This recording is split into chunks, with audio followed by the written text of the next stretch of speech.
என் பெயர் கயல்விழி. என் வீட்டிற்கு நான் ஒரே பெண்தான். எனக்கும் குமார் என்பவருக்கும் திருமணம் வீட்டில் இருக்கும் பெரியோர்களால் நிச்சயிக்கப்பட்டு நடந்தது. அவர் வெளிநாட்டில் வேலை பார்ப்பதாகவும் பெரிய பணக்கார குடும்பம் என்றும் சொல்லி அதிக வரதட்சணையோடு என்னை திருமணம் செய்து கொண்டார்கள். பணக்கார ஆடம்பர வாழ்க்கையை தன் மகளுக்கு அமைத்து தர வேண்டும் என்று என் அப்பா அதிக கடன் வாங்கி எனக்கு திருமணம் செய்து வைத்தார்கள். ஆரம்பத்தில் என் திருமண வாழ்க்கை நன்றாக தான் இருந்தது. எங்களுக்கு திருமணமாகி 3 மாதத்தில் என் கணவன் மீண்டும் வேலைக்கு வெளிநாட்டிற்கு செல்ல தயாரானார். இந்த 3 மாதத்தில் நான் கர்ப்பமாகவில்லை. அதனால் என் மாமியார் இவளுக்கு ஏதும் குறைபாடு இருக்குமா என்று சந்தேகித்து என்னை கொஞ்சம் கொஞ்சமாக வார்த்தையால் காயப்படுத்த ஆரம்பித்தார். ஆனால் என் கணவர், அம்மா திருமணமாகி 3 மாதங்கள் தான் ஆகிறது, ஏன் அவளை இப்படி பேசுகிறீர்கள் என்றார். பார்த்துக்கலாம் விடுங்கம்மா என்று சொல்லிவிட்டு அவர் வெளிநாட்டுக்கு கிளம்பிவிட்டார். ஒரு நாள் நான் சமையல் வேலை செய்து கொண்டிருக்கும் போது என் மாமியார் டேபிளில் இருந்த ஃபோனை கீழே தள்ளி உடைத்து விட்டார். தெரியாமல் கை தவறிப்பட்டு விழுந்து விட்டது. சாரி மருமகளே என்று அவரிடம் நான் எதுவும் எதிர்த்து பேசவில்லை. பரவாயில்லை, இருக்கட்டும் அத்தை என்றேன். அதன் பிறகு என் அத்தைக்கு ஃபோன் செய்யும்போது தான் என்னிடம் பேசுவார் என் கணவர். என் ரூமில் வைத்து பேச சென்றால், ஏன் தனியாக பேசுகிறாய், இங்கே இருந்து பேசு, அப்படி என்னதான் ரகசியம் பேச நினைக்கிறாயோ, என் பையனை வளைத்து உன் கைக்குள் போட்டு விடலாம் என்று நீ நினைத்து இதெல்லாம் செய்கிறாயா என்று தவறான வார்த்தைகளை பயன்படுத்தினார் என் மாமியார். நாட்கள் செல்ல என் கணவரிடம் நான் சரியாக பேச முடியவில்லை. என் அம்மா அப்பா வீட்டிற்கு செல்ல என் மாமியார் அனுமதிக்கவில்லை. என் பெற்றோர்கள் என்னை காண இங்கு வந்தாலும் அவர்களுக்கு சரியான மரியாதை கிடைப்பதில்லை. அவர்கள் படும் அவமானத்தை என்னால் தாங்கிக் கொள்ள முடியவில்லை. இனிமேல் என்னை பார்க்க இங்கே வராதீர்கள் என்று என் பெற்றோரிடம் கூறிவிட்டேன். என் மாமியார் என் கணவனிடம் என்னை பற்றி தவறாகவும் குறைவாகவும் சொல்லிக்கொண்டே இருந்தார். இதனால் என் கணவருக்கு என்னிடம் பேசும் ஆர்வம் குறைந்தது. நாட்கள் செல்ல என்னை முற்றிலுமாக மறந்துவிட்டார் போல. இப்பொழுது பேசுவதே கிடையாது. இப்படியே 3 வருடங்கள் ஆனது. என் கணவருக்கு 1 மாதம் லீவு. வீட்டிற்கு திரும்பிய என் கணவர் என்னை பார்த்ததும் அதிர்ச்சியில் உறைந்தார். நான் பார்ப்பதற்கு அவ்வளவு அழகாக இருப்பேன். ஆனால் இப்பொழுது மெலிந்த தோற்றத்துடனும் எலும்பும் தோலுமாக பார்ப்பதற்கே ஏதோ நோய் வந்தது போல் இருந்தேன். என் கணவர் என்னிடம், உனக்கு என்ன ஆயிற்று, ஏன் இப்படி இருக்கிறாய் என்று கேட்டார். ஒன்றுமில்லை என்று சொன்னதுடன் நான் எந்த பதிலும் கூறவில்லை. என் மாமியார், அவளை விடு, இங்கே வா என்று என் கணவரை கூப்பிட்டு கொண்டு அவருக்கு வேணும் உணவுகளை பரிமாற ஆரம்பித்தார். என் கணவர் அவர் அம்மாவுடன் மகிழ்ச்சியாக உணவருந்த சென்றாலும் என்னை கவனித்து கொண்டேதான் இருந்தார். நானும் என் கணவரும் தனியாக பேசிக்கொள்ள அவர் அம்மா விடவே இல்லை. அன்று இரவு வேலையெல்லாம் முடித்துவிட்டு தூங்க செல்ல 11 மணி ஆனது. எங்கள் அறைக்கு நான் செல்ல இருந்தேன். என் மாமியார், நீ எங்கே செல்கிறாய், அது அவன் ரூம், நீ கிச்சனில் தூங்கு என்றார். மறுப்பு சொல்லாமல் நான் சமையல் அறைக்கு சென்றேன்.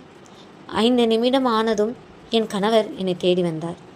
ஏன் இன்னும் வேலை முடியவில்லையா, சமையல் அறையில் இருக்கிறாய் என்று என் கணவர் கேட்க, நான் பதில் கூறும் முன்பே என் மாமியார், அவள் இன்று உன் அறைக்கு வரமாட்டாள், 3 நாட்கள் கழித்துதான் அவள் உன் அறைக்கு வருவாள் என்று சொன்னார்கள். என் அத்தை ஏன் அப்படி சொன்னார்கள் என்று எனக்கு ஒன்றும் புரியவில்லை. நான் நல்லாதான் இருக்கிறேன். என்னையும் என் கணவரையும் அவர் பிரிக்க ஏதோ ஒன்று செய்கிறார் என்று எனக்கு புரிந்தது. 3 வருடம் கழித்து வந்த என் கணவர் மனதில் பல குழப்பங்கள் இருந்தது. மறுநாள் அத்தை இல்லாத நேரம் என்னிடம் பேச வந்தார். ஏன் உன் உடல் இவ்வளவு மெலிவாக இருக்கிறது, உனக்கு என்ன ஆயிற்று, நீ திருமணத்தின் போது நன்றாக தானே இருந்தாய், பிறகு ஏன் வீட்டில் இவ்வளவு பிரச்சனை என் அம்மாவிடம் செய்து கொண்டிருக்கிறாய், நீ நல்லா அவரை பார்த்து கொள்வாய் என்றுதான் உன்னை திருமணம் செய்தேன். பொறுமையான பெண், புத்திசாலி பொண்ணு, அழகான பெண் என்றெல்லாம் உன்னை நான் நினைத்தேன். ஆனால் நீ அப்படி அதற்கு மாறாகவே இருக்கிறாய். உன்னை நினைத்து என் அம்மா எவ்வளவு கவலைப்பட்டார்கள் தெரியுமா என்று சொன்னவுடன் எனக்கு அழுகை ஆறாக வந்தது. நீங்கள் என்னை புரிந்து கொண்டது இவ்வளவுதானா? உங்கள் அம்மாவின் மீது இருக்கும் அன்பை நினைத்து நான் பெருமைப்படுகிறேன். ஆனால் உங்கள் மனைவியை அப்படியெல்லாம் செய்து இருப்பாரா என்று நீங்கள் ஒரு நிமிடம் கூட யோசிக்கவில்லையே. இந்த வீட்டிற்கு நான் உங்களை நம்பிதானே வந்தேன். நான் தவறே செய்தாலும் என்னை ஒதுக்கி வைத்தது சரியா? உங்கள் அம்மாவின் வார்த்தையை மட்டும் கேட்டுக்கொண்டு என்னை முற்றிலுமாக ஒதுக்கிவிட்டீர்களே, இது நியாயமா? என்றாவது ஒரு நாள் நீங்கள் நேரில் வருவீர்கள், என்னை புரிந்து கொள்வீர்கள் என்ற நம்பிக்கையில்தான் என் உயிரை நான் பிடித்து கொண்டேன். உங்கள் வார்த்தைக்கு மதிப்பு கொடுத்து உங்கள் அம்மாவின் பேச்சை நான் எப்பொழுதும் மீறியதே இல்லை. என் பெற்றோர்களை பார்த்து கூட 3 வருடமாகிறது. அவர்களை காண நானும் செல்லவில்லை. நீங்கள் என்னுடன் இருந்த இந்த 3 மாதத்தில் என்னை எவ்வளவு நன்றாக பார்த்து கொண்டீர்கள் என்று எனக்கு நன்றாக தெரியும். உண்மையில் நீங்கள் ரொம்ப நல்லவர்.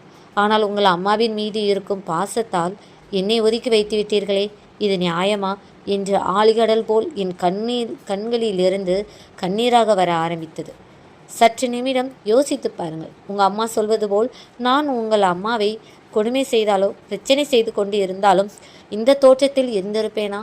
எனக்கு என்னவெல்லாம் நடந்தது என்று நம் வீட்டு தோட்டத்தில் வேலை பார்ப்போரிடம் கேட்டு பாருங்கள். அப்பொழுது புரியும். இங்கு நான் ஒரு சம்பளம் இல்லாத வேலைக்காரியாக தான் இருக்கிறேன். ஒருவேளை வேலைக்காரி வேலைக்கு வந்திருந்தால் கூட எனக்கு மரியாதை கிடைத்திருக்கும், கொஞ்சம் பணமும் கிடைத்திருக்கும். ஆனால் உங்கள் அம்மா என்னை எவ்வளவு கீர்த்தனமாக நடத்தினார்கள் என்று விசாரித்து பாருங்கள். நான் சொல்லும் வார்த்தையை நீங்கள் நம்ப வேண்டாம். நீங்கள் விசாரித்த பின்பு எது உண்மை என்று தெரிந்த பின்பு இதை பற்றி பேசுங்கள். ஒருவேளை இப்பொழுதும் உங்கள் அம்மாவின் பேச்சை கேட்டுக்கொண்டு என்னை ஒதுக்கி வைப்பதாக முடிவு எடுத்தால் தயவு செய்து என் வாழ்க்கைக்கு ஒரு முடிவை சொல்லிவிடுங்கள் என்றேன். என் வார்த்தை மீது அவருக்கு ஒரு நம்பிக்கை இருந்தது. ஆனால் அவர் அம்மாவை எதிர்த்து அப்பொழுது எதுவும் செய்யவில்லை. மறுநாள் காலை அவர் அம்மா என்னை எப்படியெல்லாம் திட்டுகிறார்கள், வேலை சொல்லியே என்னை கஷ்டப்படுத்துகிறது, எல்லாத்தையும் என் கணவர் மறைந்திருந்து பார்த்தார். ஆனால் எதையும் கவனிக்காதது போல் சிறிது நேரம் கழித்து அவர் ஹாலிற்கு வர, அத்தனை வேலையும் ஒத்தையில் பார்த்து என் உடம்பெல்லாம் டயர்டாக இருக்கிறதப்பா. ஆனால் உன் மனைவியை பார், ஒரு வேலை செய்யாமல் அவள் ராணி போல் இருக்கிறாள். ஒரு வயசான மாமியாரை வேலை வாங்கிவிட்டு நாம் இப்படி ராணி போல் இருக்கலாமா என்று அவள் கொஞ்சமாச்சு தெரிகிறதா என்று என்னை பற்றி குறை சொன்னார். அப்பொழுதுதான் என் கணவருக்கு புரிந்தது, அவர் அம்மா சொன்ன அனைத்தும் பொய் என்றும், நாம் எவ்வளவு பெரிய தவறு செய்துவிட்டோம். அம்மாவின் பேச்சை கேட்டுக்கொண்டு தன்னை நம்பி வந்த பெண்ணை கைவிட்டோமே என்ற குற்ற உணர்ச்சியில் என்னிடம் மன்னிப்பு கேட்டார்.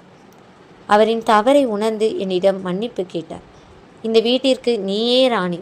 உன் கஷ்டங்கள் அனைத்திற்கும் முற்றுப்புள்ளி வந்துவிட்டது. உன் பொறுமையை நினைத்து நான் பெருமைப்படுகிறேன். உன் இடத்தில் வேறொரு பெண் இருந்தால் நிச்சயம் எனக்காக இவ்வளவு கஷ்டப்பட்டிருப்பாளா என்று நினைத்து கூட என்னால் பார்க்க முடியவில்லை. இப்படிப்பட்ட உனக்கு என்றும் நன்றி கடனுடன் இருப்பேன். இனிமேல் உன்னை நன்றாக பார்த்து கொள்வது என் பொறுப்பு என்றும் என் கணவர் கூறினார். தவறு செய்த அவர் அம்மாவையும் திட்டினார். அது மட்டும் இல்லை, இனிமேல் கையில் இந்த வீட்டு முதலாளி, அவளை எந்த வேலையும் நீங்கள் செய்யவே சொல்லாதீர்கள். நீங்கள் என் அம்மா, உங்களையும் நான் கஷ்டப்படுத்த விரும்பவில்லை. வீட்டு வேலைக்கு நான் ஒரு ஆளை நியமித்து இருக்கிறேன். உங்கள் மகன் நல்லா இருக்க வேண்டும் என்று நீங்கள் நினைத்தது போலதான் அவர்கள் பெண்ணும் நல்லாக இருக்க வேண்டும் என்று என்னை நம்பி திருமணம் செய்தார்கள். இப்படி ஒரு அநியாயம் செய்துவிட்டீர்களே அம்மா. அவள் இடத்தில் உங்கள் மகனோ மகளோ இருந்திருந்தால் இவ்வளவு பெரிய கஷ்டத்தை நீங்கள் செய்து இருப்பீர்களா? நீங்கள் இப்படி செய்வீர்கள் என்று நான் நினைக்கவே இல்லை அம்மா என்று என் கணவர் தன்னுடைய ஆதங்கத்தை அவர் அம்மாவிடம் சொல்ல ஆரம்பித்தார். அவர் அம்மாவும் தன் தவறை உணர்ந்து விட்டார். எங்கு உன் மனைவி என்னிடம் இருந்து உன்னை பிரித்து விடுவாளோ என்ற பயத்தில்தான் இப்படி செய்துவிட்டேன். என்னை மன்னித்து விடுப்பா. உண்மை சொல்ல வேண்டுமானால் நான் செய்ததற்கு அவள் ஒரு முறை கூட எதிர்த்து பேசியதில்லை, என்னை திட்டியதும் இல்லை. இவ்வளவு பொறுமையான பெண் நிச்சயம் என்னையும் ஒரு அம்மாவை போல்தான் பார்த்து கொள்வாள். நான் தான் தவறு செய்துவிட்டேன். என் தவறை இப்பொழுது உணர்ந்து விட்டேன் என்று என் மாமியாரும் மனம் திருந்தினார்கள். இந்த 3 வருடம் நான் எவ்வளவு கஷ்டப்பட்டு இருந்தேனோ அதைவிட பல மடங்கு இப்பொழுது நான் சந்தோஷமாக வாழ்ந்து கொண்டு இருக்கிறேன்.